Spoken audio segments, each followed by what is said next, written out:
how community boards could have avoided the chaos over Scarborough Subway versus Scarborough LRT, the case for legislated Toronto community boards.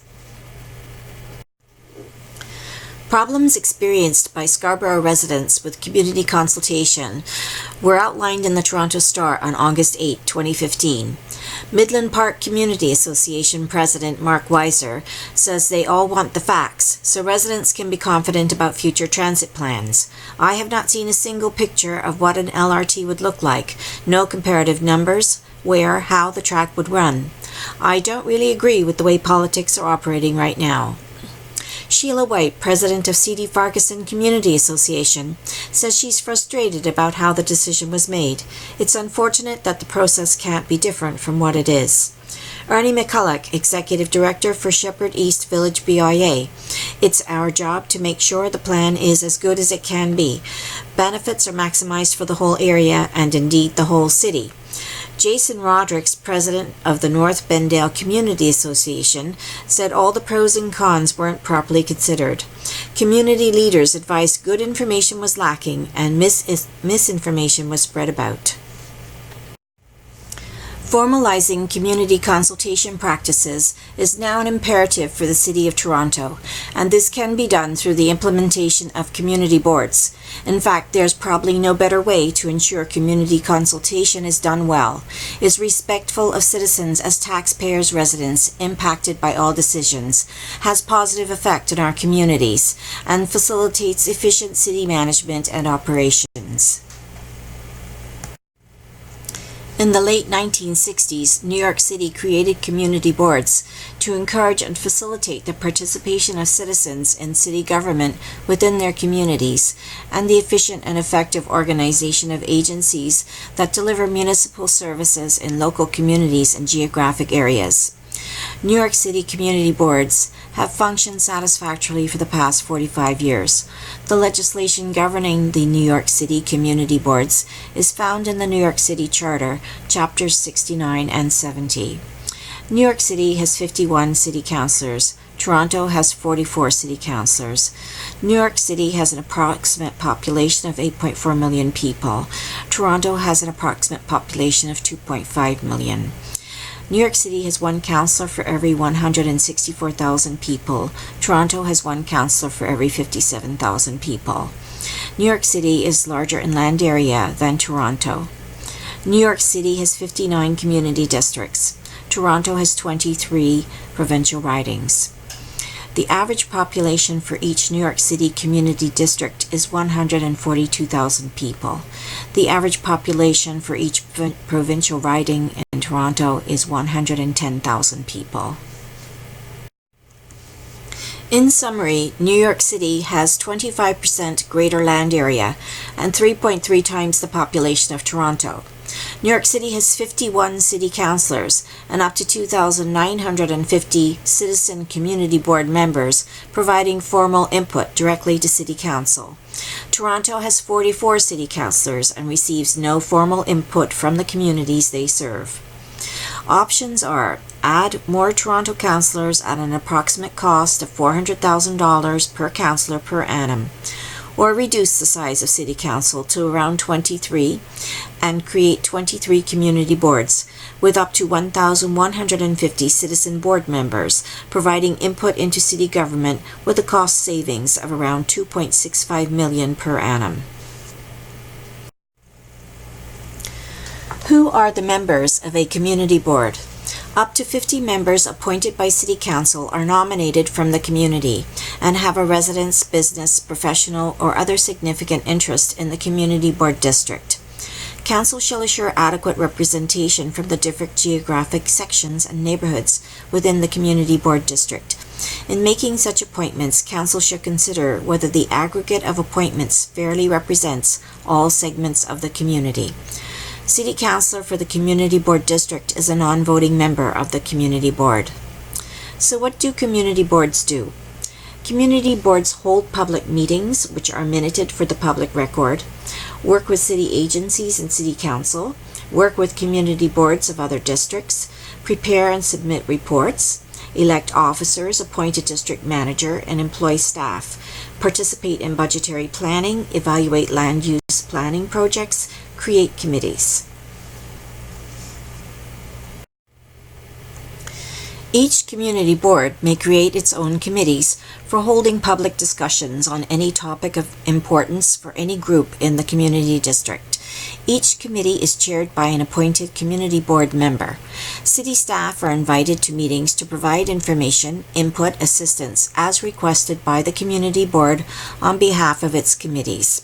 Types of committees could be transit, affordable housing, parks and environment, planning and growth, economic development, budgetary planning, policing, cycling, heritage, youth.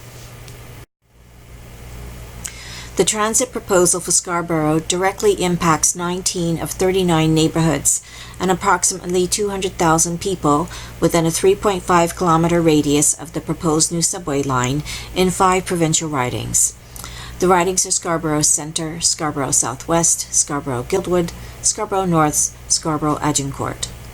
Located within the ridings are resident associations, the BIA, and various other organizations and groups who have an interest in transit proposals which will affect them.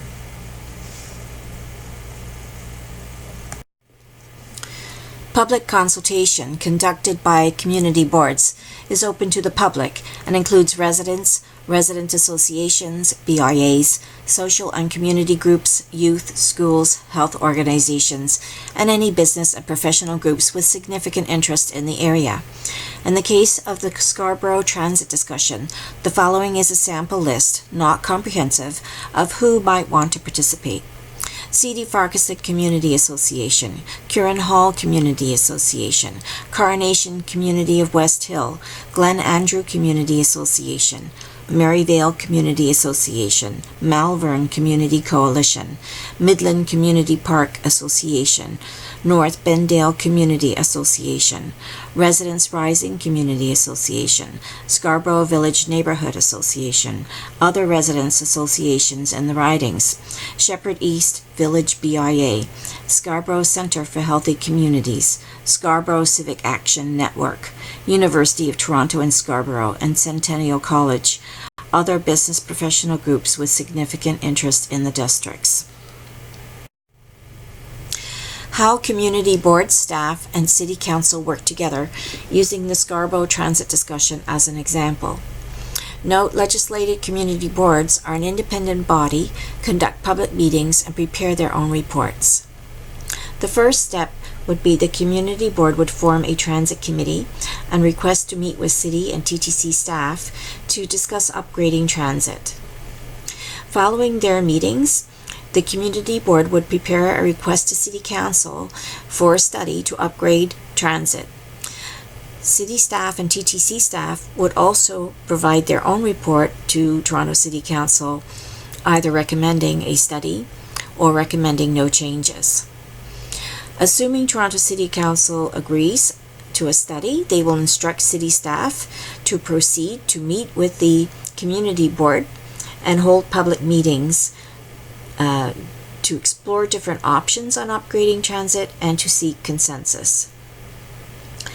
Once the transit committee has arrived at some recommendation or consensus, there will be a final community board public meeting for discussion and vote. City staff and TTC staff would attend the public meeting to assist and answer questions. Following the final public meeting, the community board prepares a report and submits it to City Council. The TTC staff and city staff also prepare their own report for submission to City Council. New York City community boards are funded by New York City to pay salaries for a manager and staff for each community board. The roles of manager and staff are to coordinate meetings with city staff and the public as required by the community board. Principal functions include communications, contact lists for residents and associations, minutes of meetings, reports, website maintenance, and any other tasks as required by the community board. If ward boundaries coincide with the 23 ridings, then the number of councillors is reduced from 44 to 23, with a cost savings of $8.4 million per annum. If 23 community boards are created to serve 23 wards and ridings, and $250,000 is allocated for each to employ staff and conduct necessary operations, the total cost would be $5.75 million, yielding a net annual cost savings of $2.65 million for the City of Toronto for the creation of democracy and efficiency in the day-to-day management and operations of the city. This is clearly a win-win-win situation for residents of the City of Toronto. In considering the elimination of 21 councillors, each councillor must put the best interests of residents and the city ahead of personal ambition. The city and province will achieve additional cost savings by using the same electoral district boundaries and incurring a single consultant's fee, around $1 million, for any future electoral district boundary reviews. The creation of community boards has little effect on the existing hierarchy of the government of the City of Toronto. You still have your mayor and you have your city council, albeit with a reduced number of actual council members. And you still have your 4 community councils: Etobicoke West, Scarborough East, North, York, and Toronto. It is worth repeating here that the purpose of community boards is to encourage and facilitate the participation of citizens in city government within their communities and the efficient and effective organization of agencies that deliver municipal services in local communities and geographic areas. The frustration expressed at the beginning of this presentation by Scarborough residents with the deficiencies of public consultation for this important transit project is repeated throughout the City of Toronto by residents on virtually every issue from planning to poverty to policing. There is no governing structure in place to achieve democratic or efficient formulation of information and input into decisions and legislation by City Council. Staff and councillors are left to go about their work as they see fit. The limited discussions with residents and the decisions for upgraded Scarborough Transit are a prime example of this flawed process. The choice is to continue floundering around or implement a legislated structure for public consultation that is democratic, fair, and efficient. Flaws with the current process include not including everyone in the discussion, withholding information from the public, staff doing all the work and deciding what they will recommend to council before consulting with the public, ensuring public consultation is virtually meaningless, staff not accurately, including omissions, reporting to council what residents are saying and want, councillors consulting with some and not all of their constituents, staff unable to keep accurate records of whom to inform about a particular public consultation. The city is now too large at 2.6 million people for them to keep track of everyone. Limiting public consultation to issues rather than issues within communities. Continuing to isolate people, groups, and issues from each other, a divide and conquer approach, rather than opening discussions of issues to communities to identify problems and seek solutions, working together. Any expectation that the situation can change voluntarily without legislation is a false expectation. Changes to ensure fair and comprehensive public consultation will require legislation included in the City of Toronto Municipal Code. Convergence, Ward Boundary Review, and Provincial Review of Municipal Governments. A ward boundary review is underway for the City of Toronto. A major flaw exists and was expressed by different residents at a number of public meetings. The review is based solely on the assumption that the current governance process continues without any changes. Since governance is outside the scope of the Ward Boundaries Review, the review is proceeding excluding the possibility without public discussion for community boards, along with excluding ward boundaries coinciding with riding boundaries. Importantly, the province announced in June 2015 that they have commenced a review of municipal governments to conclude on October 31, 2015. Given the serious problems and solutions outlined in this presentation, the ward boundary review should be put on hold until the governance issues are considered in detail by the public, including proposals in this presentation, which may impact decisions on ward boundaries.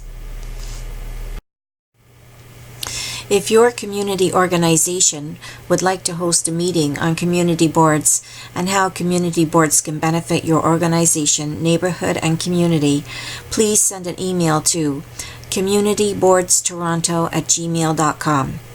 If you believe public consultation should take place to discuss community boards for Toronto before the ward boundary review continues, please send an email to Mayor John Tory, mayor_Tory@toronto.ca. For further information on community boards and to review draft legislation for including community boards in the City of Toronto Municipal Code, please visit http://bit.ly/1FCC78 B. Thank you.